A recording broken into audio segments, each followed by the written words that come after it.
প্রশ্ন। কবিগুরু রবীন্দ্রনাথ ঠাকুর। মাগো, আমায় ছুটি দিতে বল, সকাল থেকে পড়েছি যে মেলা।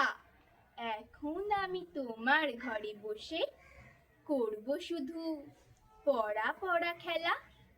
তুমি বলছো দুপুর এখন সবে, না হয় যেন সত্যি হলো তাই।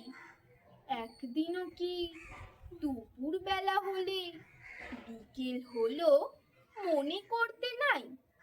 আমি তো বেশ ভাবতে পারি মনে, সূর্য ডুবে গেছে মাঠের শেষে। বাঘটি বুড়ি চুবড়ি ভরে নিয়ে শাক তুলেছে পুকুর ধারে এসে। আঁধার হলো মাদার গাছের তলা, কালি হয়ে এলো দিঘির জল। হাটের থেকে সবাই এলো ফিরে, মাঠের থেকে এলো চাষির দল। মনে কর না উঠল সাঁঝের তারা, মনে কর না সন্ধে হলো যেন। রাতের বেলা দুপুর যদি হয়, দুপুর বেলা রাত হবে না কেন? নমস্কার।